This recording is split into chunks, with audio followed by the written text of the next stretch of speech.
Good afternoon, good morning, good day, depending on where you're listening from. Welcome to Profit and Beauty. Now, this show was created for salon owners who have decided to start running their salons like a business rather than a hustle. The focus of the show is to help salon owners understand the numbers behind their business so that they can grow and make extraordinary profits. Without this knowledge, it's really hard, if not impossible, for your salon to reach its true potential. My name is Desiree Anderson, and I have 19 years experience as a hairstylist and salon owner. I currently work as a certified public accountant, working mainly with salon owners and hairstylists.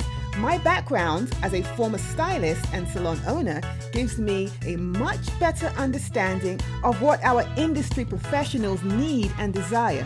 So if you are a hairstylist or salon owner interested in running your salon like a business, then this show is for you. On the other hand, if you are a hairstylist or salon owner not interested in running your salon like a business, this show may or may not be for you.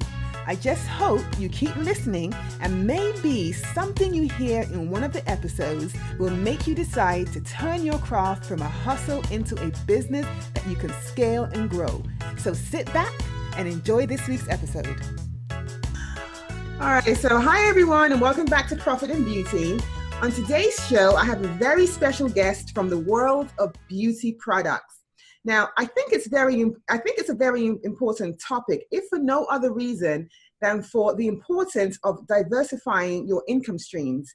As hairstylists, it's important to try and minimize as much as possible your dependence on the money you make behind the chair and on the money that your booth renters or commission stylists bring in, because we all know how temperamental stylists can be, and they'll have no problem walking out on you on any given day. So my guest on today's show is Margaret Haven. Margaret's career started as a lab technician for the Atlanta Waterworks, and in the late 70s, she became part of the team developing the first no-light relaxer. Now, this position afforded her the opportunity to see how a product is developed, manufactured, and positioned in the marketplace.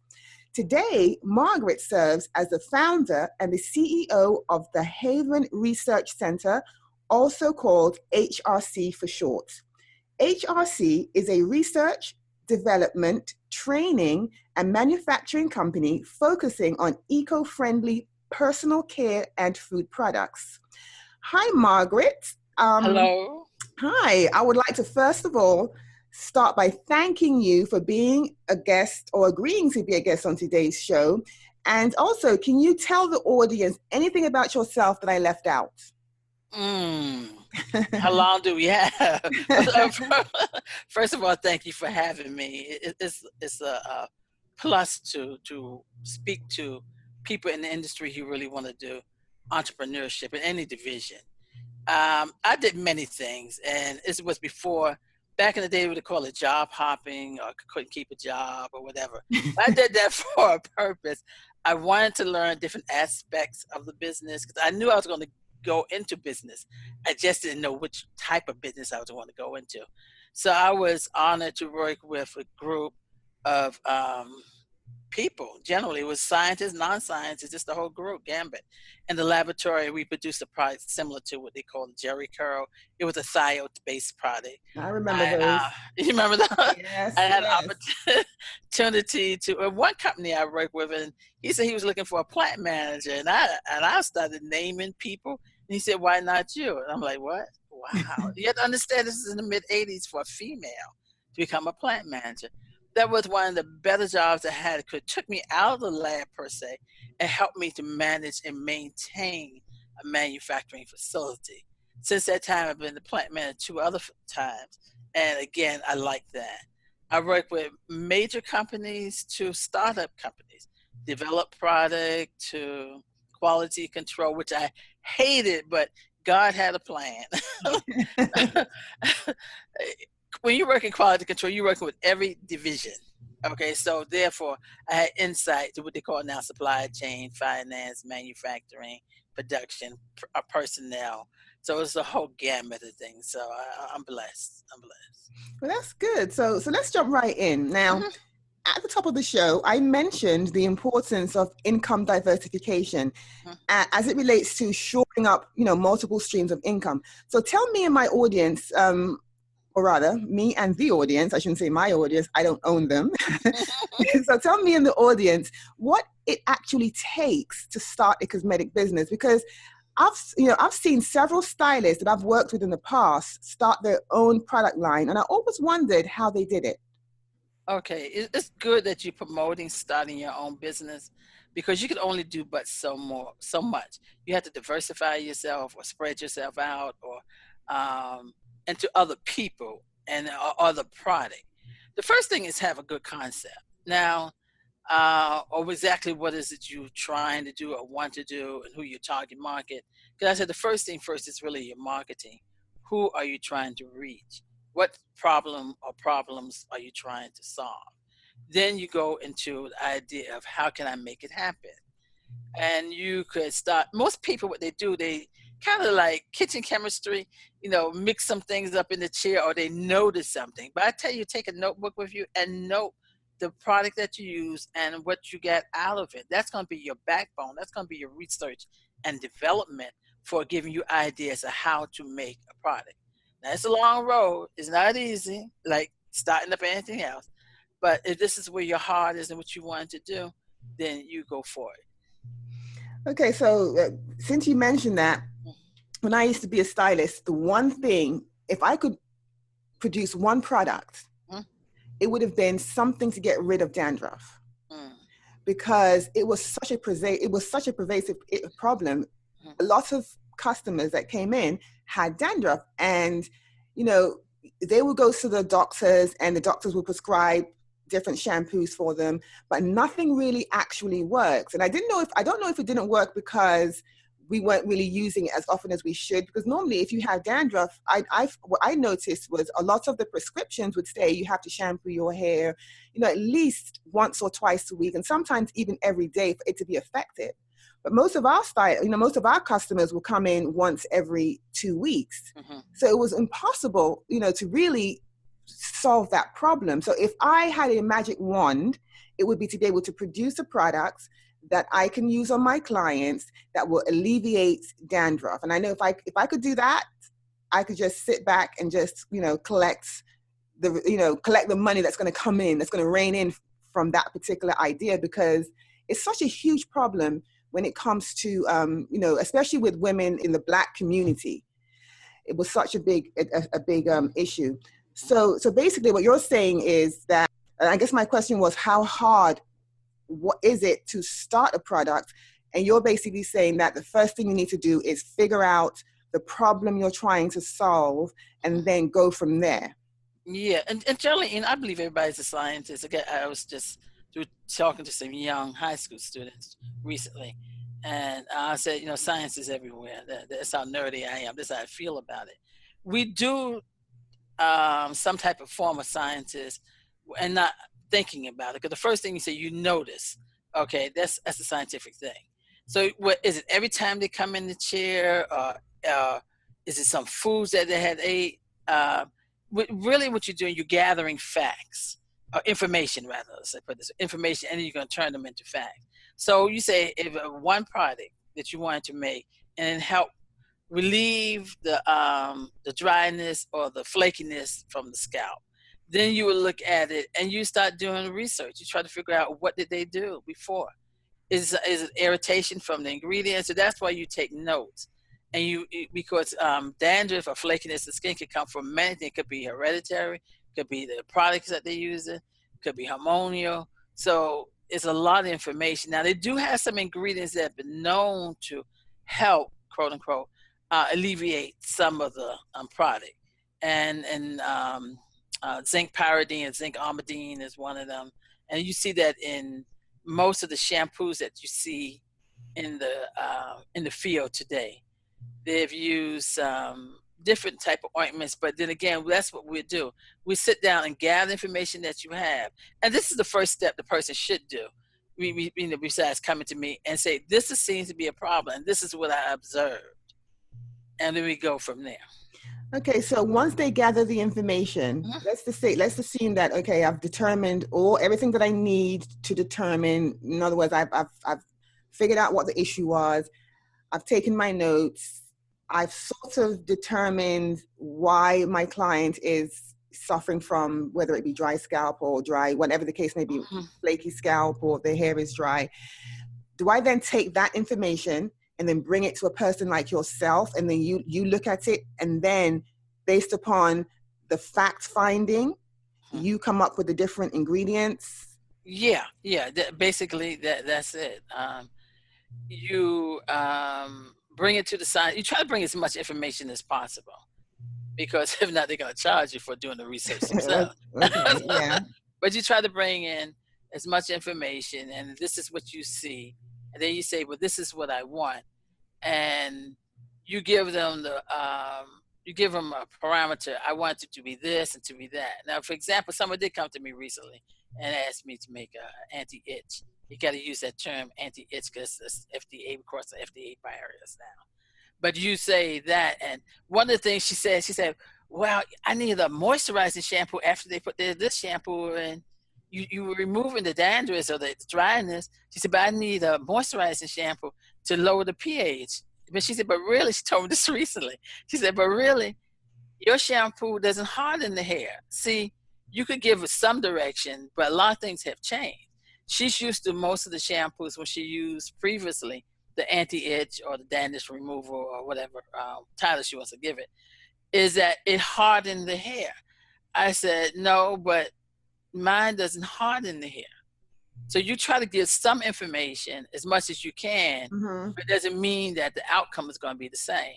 She was thinking that you need, because it was drying the scalp, and that's the double-edged sword, I guess, is that in some cases they remove the dandruff, but the scalp was dry. But it doesn't have to be that way, because as new ideas start circulating, new ingredients circulate also. Okay, yeah, and I can definitely relate to that, because I know with the shampoos that were, I don't know if this is still the case, but usually the shampoos that help to fight dry, itchy scalp tend to be very stripping. Yeah, that's what she. Yes, so they strip all the moisture out, so we have to go back with a hydrating shampoo to put the moisture back in. Yeah, that's it. But mine, I mean, the one I made for, she said, but it doesn't do that. Okay. I said, yeah, I know. It's just like, how you used to make something. I talk about food a lot. Even the food was my major field, but I use that because most people can relate to it. Back in the day, it may have been one way. My sister used to say, when you used to cook peas, it looked like it took all day long. But they may have done something to the peas, modified it, and now you don't have to do that. So you take it's good to know what happened in the past, but then because what I did basically with the shampoo was I put a lot of moisture ingredients in it. Okay. Yeah, because she said it was dry, so I put moisture ingredients. So therefore now you don't need 3 steps. Okay. So basically what I'm hearing is, in order to start a product line, you have to come up with the idea and then come to a person like yourself and say, here is what I need. Can you make it for me? And then you make the products, and then sort of goes from there, correct? Yes. We go back and forth, and you have to, the thing is, you have to write down everything you like. And there's some other products out there too, that's part of your research. So you say, I like this product X, but this part I don't like about it. Product B, I like this. So you're gathering facts, and you take it to the quote unquote problem solver. I said, okay, this is what I want, and this is how I want it to look. So. Okay, so once a person decides to start their own product line, okay, so how do they make the decision between creating a private label versus purchasing their own formulas for their products? And also, what is the difference between the two options? Okay. There's so much involved, and you in business yourself, you understand. There's different areas that you're going to find that you have an expertise in. If your expertise is selling, and then you might want to focus on that and say, let me have somebody make the product. Making product, let me backtrack. people see on Google and see people are making product. Yeah. Most of those products are anhydrous. They don't have any water. It's just like, I call it like a dump mix, like a cake dump mix. Mm-hmm. You don't have to worry about pH balance. Generally, you don't have to worry about preservative. I said the P word. Yeah. You don't have to. That's a curse word around I here. Go know, ahead. you don't have to worry about the science to it. It just like I said, nitrogen is good and glycerin is good, but when the two of them get together, it's something else. So you don't have to worry about any of that. You don't have to. So you making a dump formula. You just Kool-Aid, boom. When you start talking about other things, you need to read up to date. You need to make sure what FDA.gov say, not .org, not .com, FDA.gov. Do they have anything about it? You need to talk to the vendors who are actually selling the product. The product raw ingredients that you're getting online or some other places, they basically are reseller. They're not the tech community. Resellers, people who just get a job, take a drum and split the drum into 2 or 3 different things. So you need to get more involved. If that's not your expertise, then I would suggest you go. You don't have to go to me. Go to someone like me. Go to a company that would they learn, they gather that this is their living. Their living comes from making formulas. So, but if you're making like a shea butter with some essential oils in it, well, the chances are you're not going to run into too much of a problem. But, okay. Go ahead. Okay. So you're saying with a private label, you say those are the ones that are just generic? Private label, yeah. Private label, what's this you call it? Contract packaging. They go by different names. But generally, they go a couple of ways. They may, let me backtrack. When you come to a person, you have to come with your formula you already got. You made it, you give it to them, and they manufacture it. Or you go to them and say, I want a formula like XYZ. And so they buy the formula and we call it now reverse engineer, or they make it for you. Or you have a formula already that you made and then you give it to them and then they modify it per se. If they modify it, then the formula belongs to them. Or if it's okay, they can make it, then they go from there. So you want to figure out what exactly you want to do. People get frightened because of the cost. A formula costs $3,500 plus. People say, oh, it's a lot. And it is a lot if you don't have it. $10 is a lot if you don't have it. Exactly.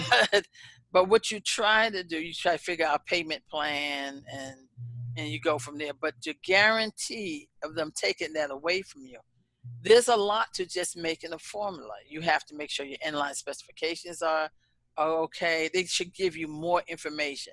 Some people say I could go on Google and find. And I said, well, if that's what you choose to do, go ahead and go on Google. But some of that stuff is erroneous.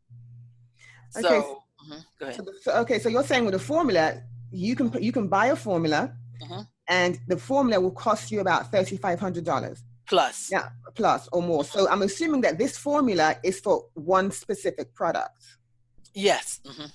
Okay, so you have an option of either doing that, which is purchasing the formula, or just going in and buying a private label. Now, a private label, I'm assuming, would be if me, myself, and let's say 3 other stylists decide that we want to start selling some type of moisturizing shampoo.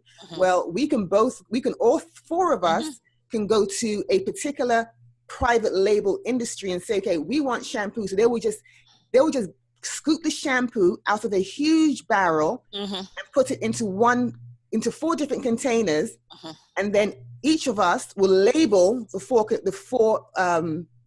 containers with our private label. So let's say, for example, me, I label mine Profit and Beauty.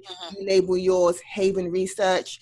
Somebody else labels theirs Anderson Products. But it's the exact same products in each container, except we are putting our own name on it. So that is what's considered private labeling, right? That's considered private labeling. Or if you want something modified, they will modify it for you. Say, I want a different scent.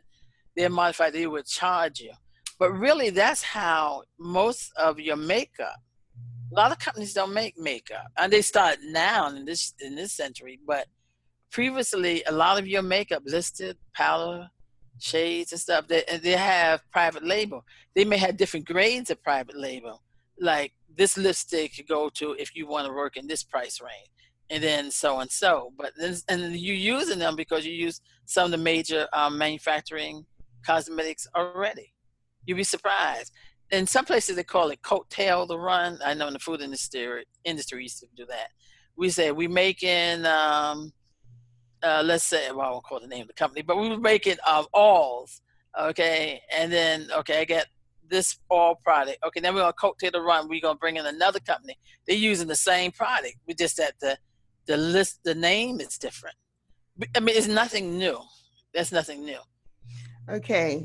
And so then if you want to go ahead and go the formula route, then I'll just come to you and say, this is what I need. I need a hydrating shampoo and I want these specifications. Can you create a formula for me? Yes. And therefore that particular product will will be a little bit different than one that just comes from a big barrel of products that can go to any particular individual or any particular business where they can slap their own label onto it, correct? Yes. Okay, well that makes a lot of sense. So what are the benefits of each?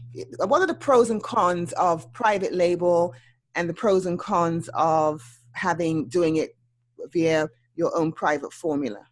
Private label basically is for someone who really doesn't have the expertise and they just have a good sales background and they can basically sell anything. They can make it to make the customer believe that it is something unique, and it could be a unique formula. It's just that they don't have the money to invest to go the 3,000 startup money because there's other funds that you have to pay for too that will build a company. They're only working on a slight budget. And many times it's not the product that's the main item. I'm just talking about in general. That's why I tell people marketing and strategies are number one. If you have a good, consistent quality product, is good. But that's never number because we could name some product out there is not all that great, but something about it you may like, or it's always available. Okay, so it's basically to someone who wanted to put something out and really doesn't have the capital to invest in for the startup. And I say you'd be surprised of a lot of product out here, whether it's food, cosmetic, clothing, or whatever. They do private contract work. Okay, then you have when you own your own, it's more like that's your baby. You're dedicating it. You put the money and the time in it. You had something specific that you wanted to handle because maybe that basic shampoo just didn't get what you want. So now you own it and you could take it from shop to shop. If you were to have your product private label a company like at HRC, and for some reason HRC no longer making it the product anymore. Now I've seen this happen several times. Then the company, you have to move your product to somebody else. Can you move your formula? No, you cannot move your formula because the formula belongs to me. Okay. Yeah. Okay. So now with a private label, how expensive is it to get started? So if a person wanted to start selling, let's say a shampoo and conditioner combination, or if they wanted to start selling some type of serum, how expensive is it to actually get started? It all depends on the company and how they have it broken down. Some people may say, and they really did this when they did the skincare line. There was a couple of private label companies did this because a lot of people weren't doing skincare. They may say you want to buy 6 bottles or a dozen. They may speak in dozens, a dozen, 24, and so therefore you're not paying quite a large sum to buy the private label. Or some may say they private label this formula and then you have to buy the amount for that formula, but it varies. It's not going to be a high price, because they already have the formula there. And if more than likely you buying it in the same container, or if I have to take it and put it into a different container than what somebody else has. So you generally could do it in dozens. Okay. in some places. Now, one thing that you said that to me was very striking was that it's not really about private label or about formula. It's all about marketing. And that is so true, because I can have a product that is better than another product, but nobody knows who I am. And if I'm not able to get out there and market it, and even if I do try to market it, no one knows who I am. So they'll look at the product and say, well, I may give it a try. It depends on it's going to depend on how much marketing I put into it. Now, that same product, exact same product, can be pushed by, let's say, Beyonce. Let's say she endorses that product, and it's going to fly off the shelf. And then for some reason, people are going to say, oh my God, this product is fabulous. When I use it, it does this, this, this, this. It's almost like a mental thing. And meanwhile, I have the exact same product that I'm trying to sell, and I can't get someone to give me $1 for the product. So I think it really does, it does come down to the ability to market, and then also depending upon who's pushing the product. But, if you're good at marketing and you can sell something, you can take a product that is not even that good and get people to believe that it's great, and they'll buy your product. Yeah, I'm a strong believer on marketing strategy. People say, well, Facebook is a tool. Your strategy, what is your strategy? When I learned that there's a toy coming out called Slinky, and I lived on flat land in Savannah, where I didn't have any steps in my, where I live, but it sold. It still sells. There's some other toys or objects out here that sell. What is it? And even though people may say, oh, this is a nostalgia toy or whatever, yeah, that's why it sells. The nostalgia candy sells. See, you're trying to target a market. People think they have to try to sell to everyone. My product doesn't go to everyone. Okay, it's not intended to go anywhere. That's why you get different stores out here. And it's not shining one store versus the other. It's just that you get different stores and people go into different things. Some people just go into the store for what you call the environment, the atmosphere. Some people like whatever they like, so you try to figure out who my market. You could take that same cream. I can make a cream, a salve, and I could take it and put a nice sensual sex fragrance in it, and it could go into one environment. Then I could put one that give you like a peppermint or a healthy food scent. Same product, but different targets. That is so so you true. need to think of who you want to sell that product. They do it every day. In fact, I said the high school I was working with last week, I was telling them that. I said, the clothes that you have, they type in somebody's name, and then again, they get, okay, now we're going to do somebody else's name, and they start doing that. Even the electronics, the parts. I went to a place, and the same parts for the computer. You may add something a little different here and there. Well, the front part, it's going to be different because, I have to have the company name on it. But it's all about the marketing. It is. And we'll get back into marketing later on. Okay. So I have a couple of questions for you about that. But let's go back to that cursed word that I was talking about earlier. So I'm obsessed with healthy eating. So I cringe when I look at food labels and I see preservatives. Now, I literally stay away from foods that contain preservatives. However, I know that products and some foods do need to have some sort of preservative in order for them to have any form of shelf life. So explain to us the need for preservatives in certain products and the concerns that some people like myself have when it comes to preservatives. That probably brought me back into the industry because for a minute I was teaching computers. I cringe when people say they don't want preservative. Now, we are on the opposite sides, but I think we have the same intent. The intent that's true. Some places they're over preserved. They may put more than this doesn't really just put a little bit more. When I got introduced to preservative when I was in the industry, cosmetic part, and there was something called the GRAS list, GRAS, generally recognized as safe. It still exists. what the industry really didn't do a lot of research, just that it'd been around for a minute, just put it on the grads list. Because a lot of things is not dedicated to, to having this lab to check out certain things. I was introduced to the parabens. Yes, the parabens. And that company I was working with, they really dealt with methyl and propyl paraben. There was a butyl paraben also, but we didn't deal with that. And that's basically all that we used. Then we had to use another one, was called Jamal 115. That's the trade name. That's Amadira urea. And years later, I asked my supervisor, why did they start using preservatives in shampoo? Because isn't the right for shampoo to clean? Why are we using preservative? He thought about it. It was an interesting question. And he said, you know what, Margaret? Because we started putting protein in it.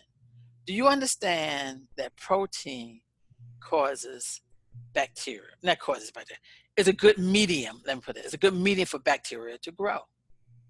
So it means that preservatives, what it does is stop or inhibits the growth. Part of the job I had there was that we took the product and we made, and we took it out to outside lab, and we did a challenge test. Now, a challenge test different for what you call a total plate count, TPTC. Okay. When you do a total plate count, you take the product and you put it into some agar.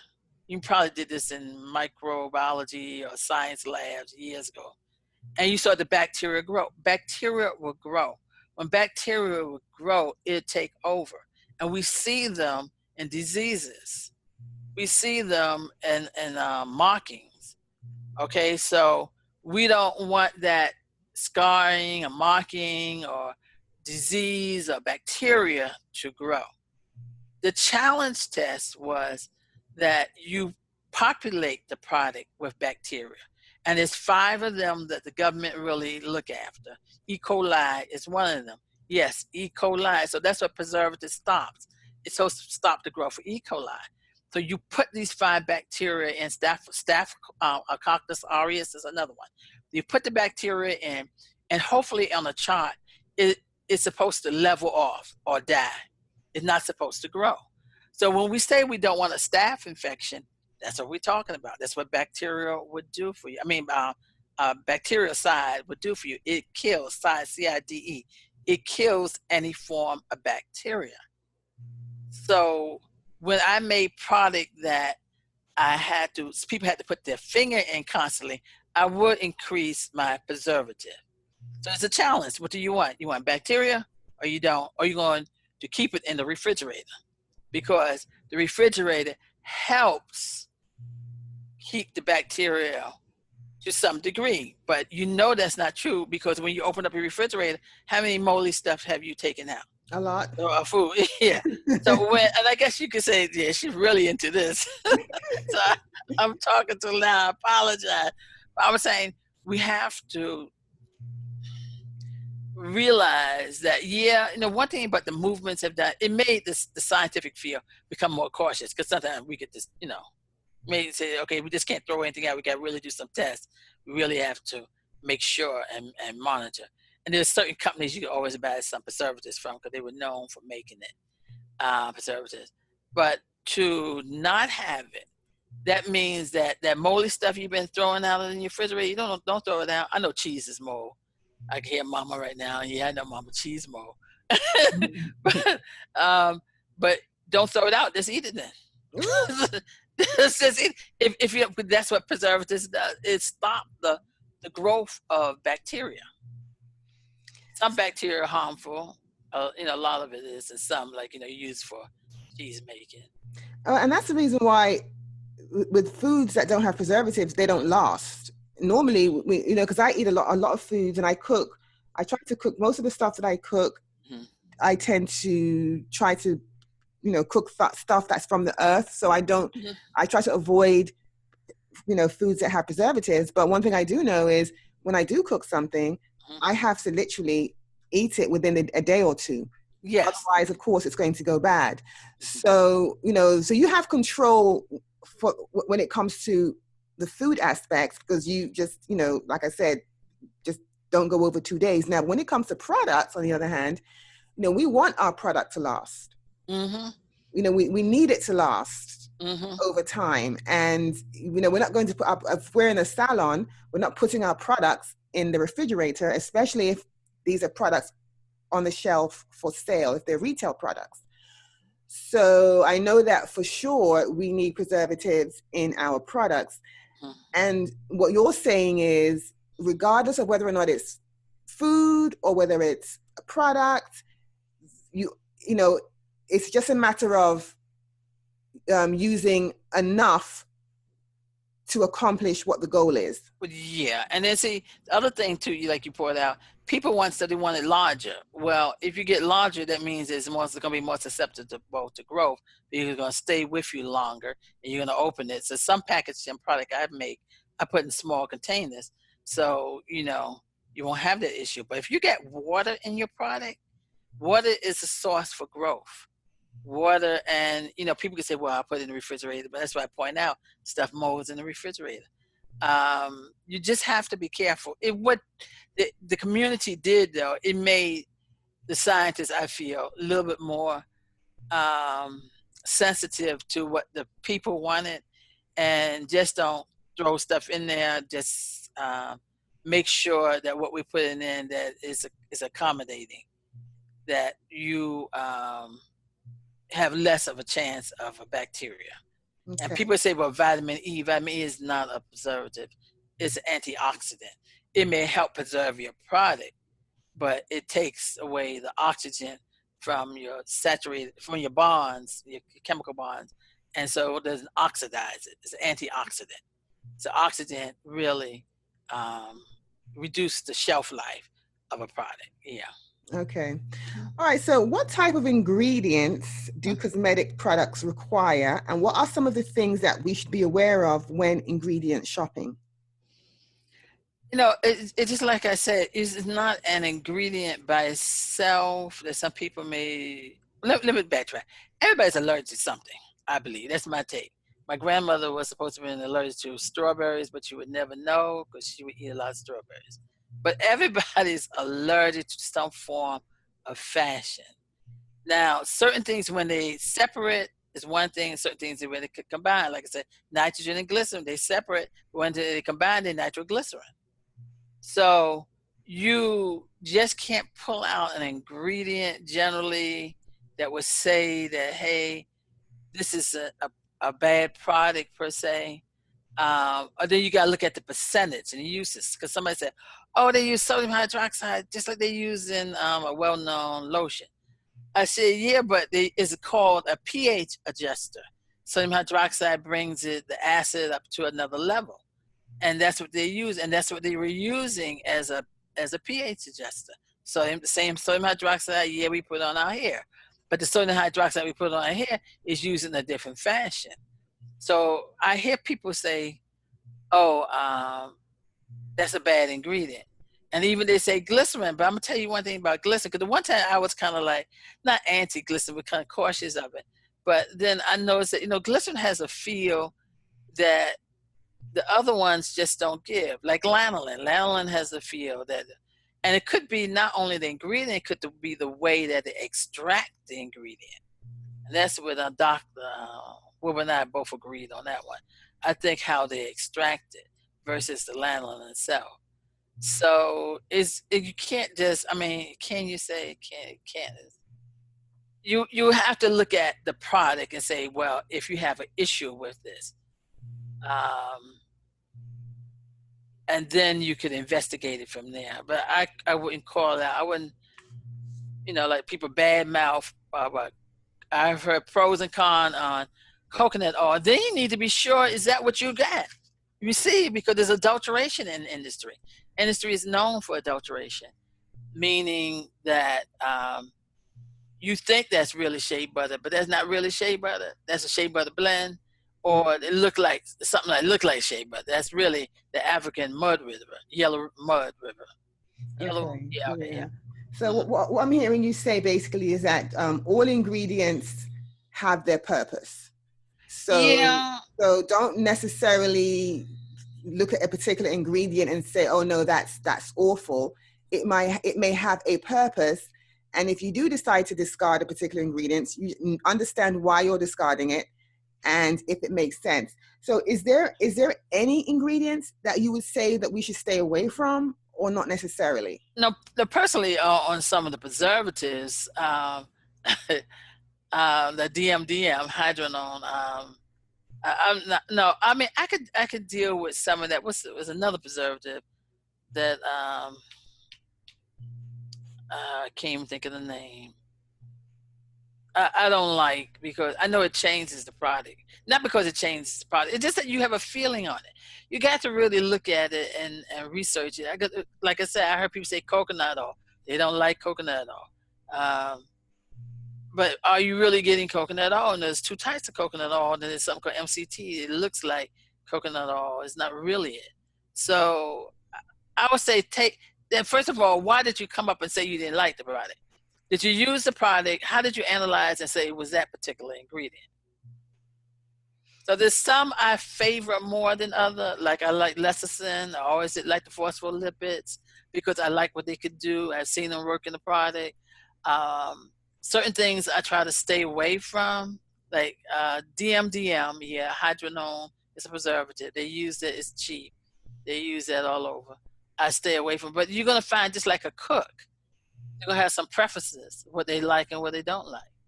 I don't care for I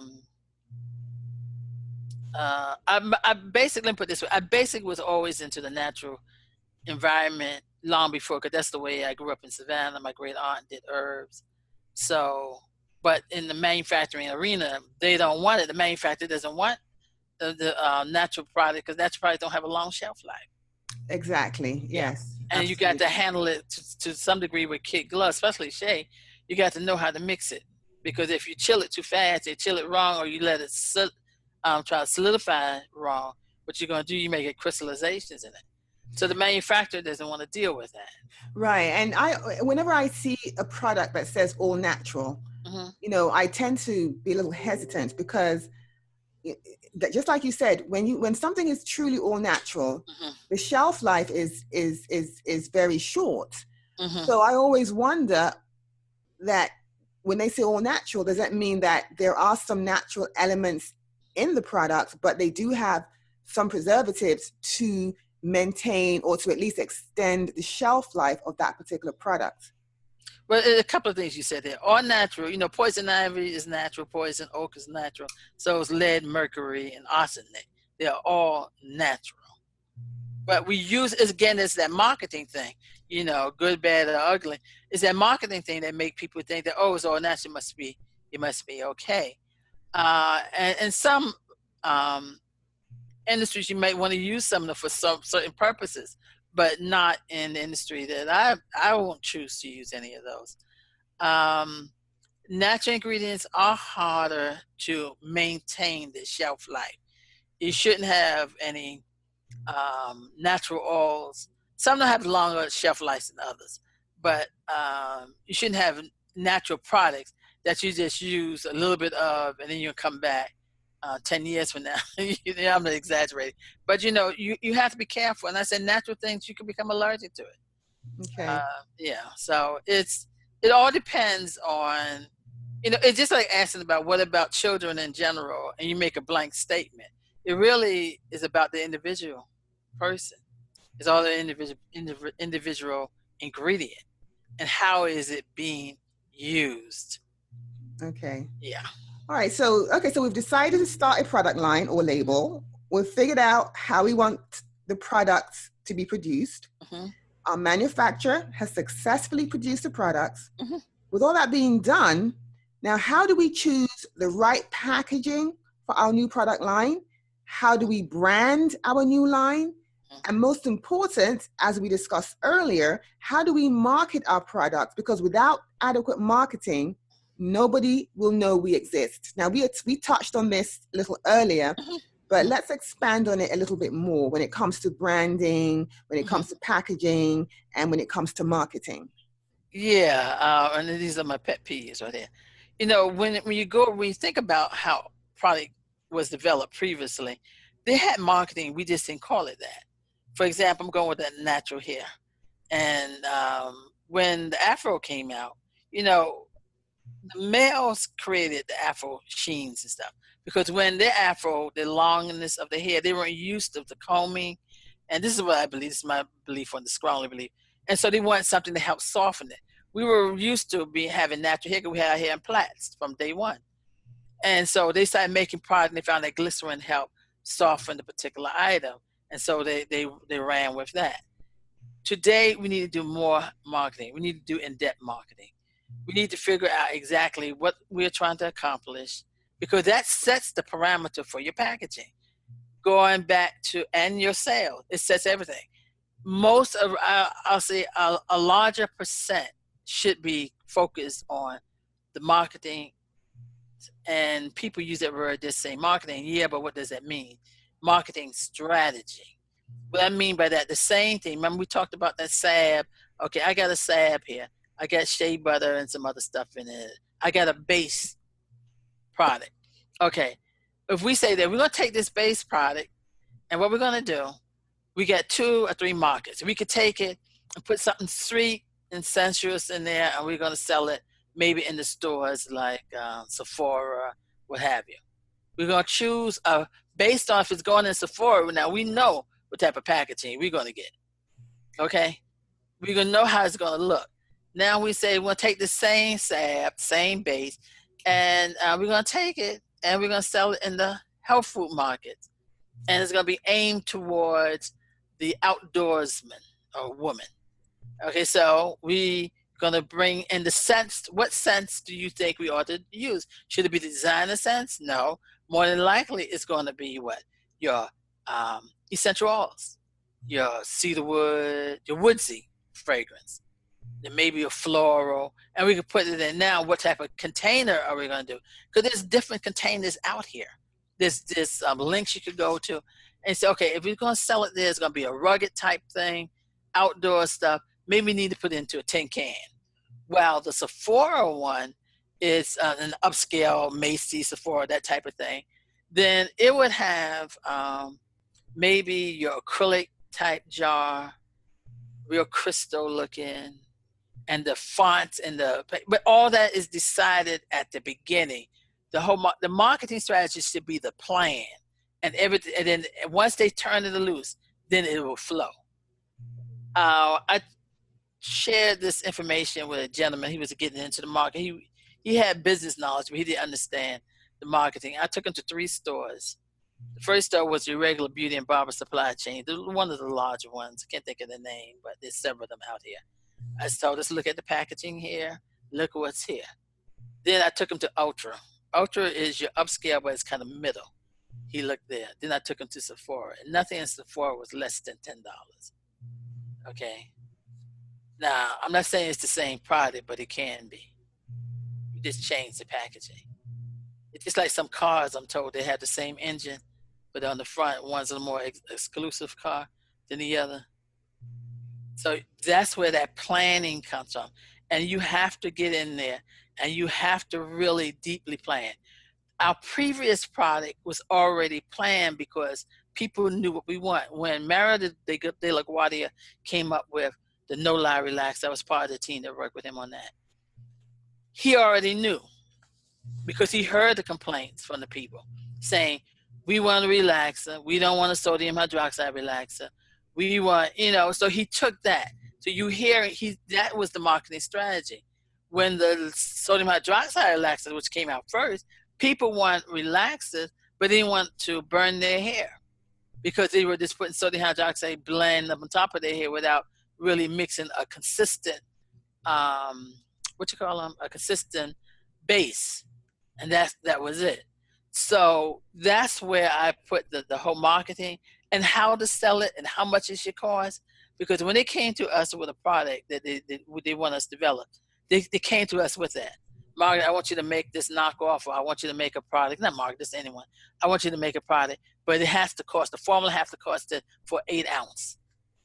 And that was our calling card. We had the parameter. So when people come to me, I try to talk to them about their marketing, and really generally the contract packager doesn't really get into that. I try to focus them on that though.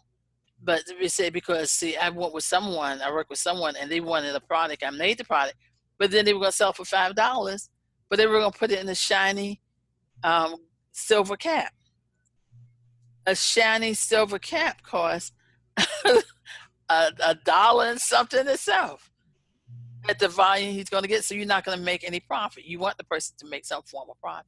It's a business. So basically, before you even think about branding, packaging, and marketing, you have to first determine who your audience is going to be. Yeah, and that's part of marketing. All that marketing strategy. That's the strategy. Who's my person? You should be in a position that if 100 people walk through that door, you're going to say, that's my customer right there. That's my Okay. customer. All right. You should be in a position to know it. Okay. So then once you determine the audience, then you're going to determine where you're going to sell it. And then all of that is going to make the difference as to how you package it, how you brand it, and how you market it. Yes, ma'am. And so that's why HRC now, we handling things in a different way, because it's still the same way, I should say, but there are so many tools out here. We're focusing on something that's called big data. They call it big data, data mining. They got so many names for this. But in essence, that's what it is. They've been doing this for years. Don't you remember the times when you buy a magazine, they said, if she liked this magazine, then she must have liked also this magazine also. Yes. So the strategy always been there. Now that we have the accessibility to the information at the flicker of a switch, that's the time when we need to go in and actually gather information. And from that information, then you can take your strategy and you can market it. The rest is going to be easier. It's just like a superstore any store doesn't come into a community unless they look at the people in the community. Why put this store in this community is not going to be supported. Yeah, and I like your analogy with a vehicle, putting in a particular engine in a particular model, because that's what Toyota has done. Yeah. Toyota and Lexus, pretty much the same. But you notice when you look at the Lexus, you look at the outside of it, you look at the actual car itself, it looks a lot sleeker, it looks more costly, and it's going to appeal to a particular individual who is looking for status, a certain status in life, versus with a Toyota, is going to appeal to a person who is more practical.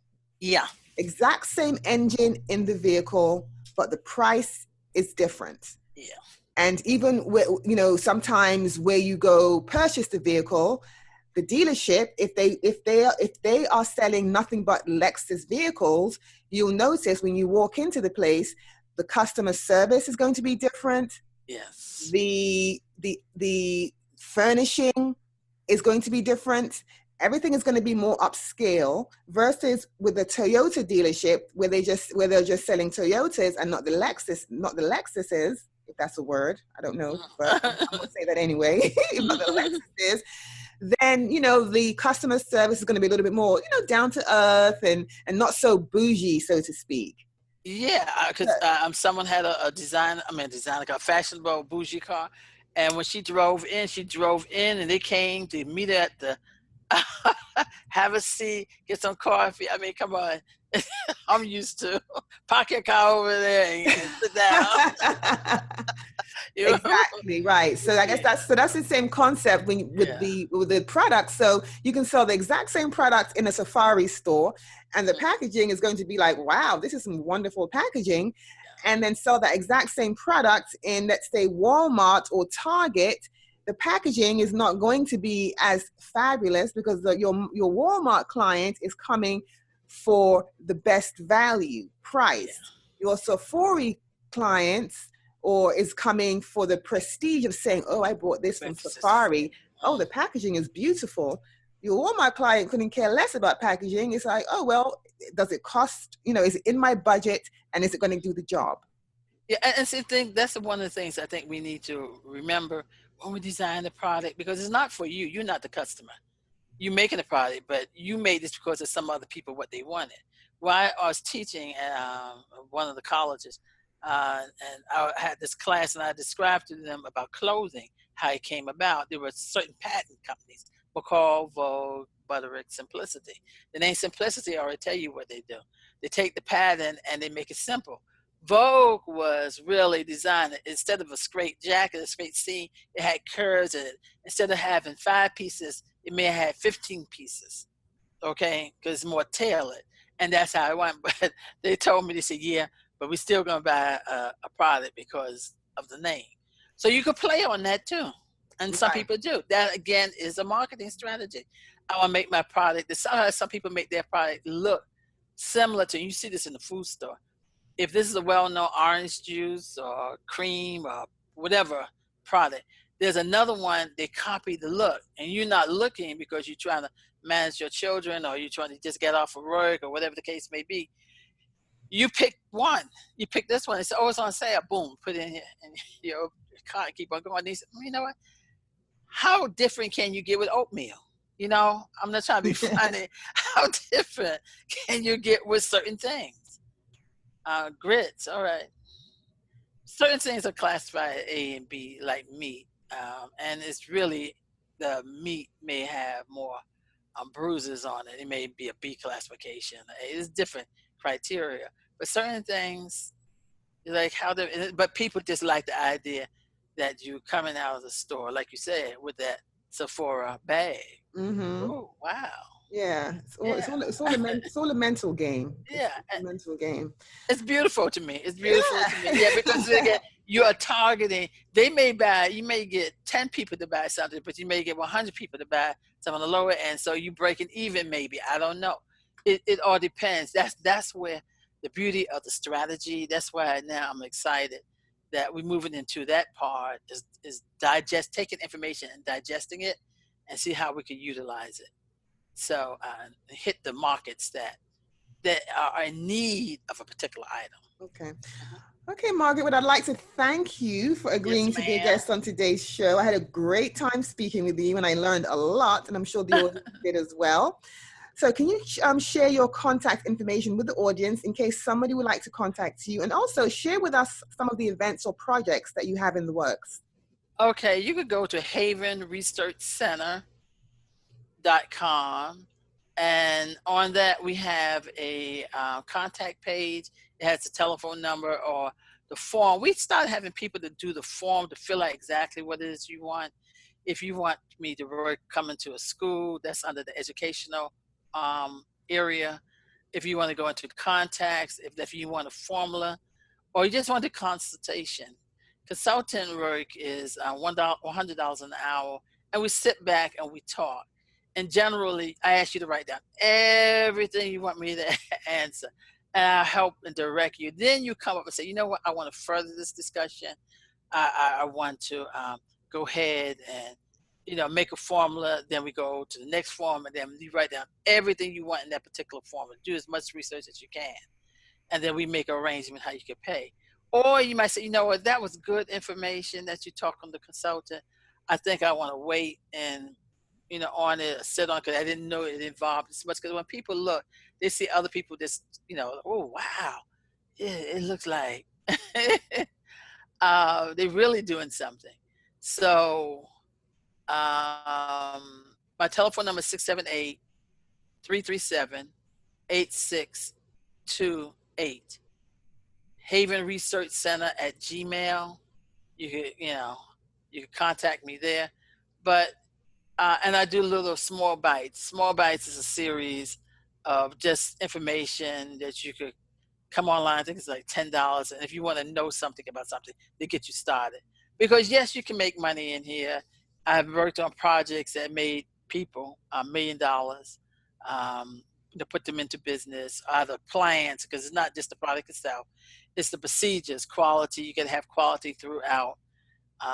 The field that I shunned at was the one that really made me successful, and then, building out the teamwork and invest in yourself. That's not that tell people. Pay that time, money, whatever, to go to seminars, to take little short classes. That's what I say.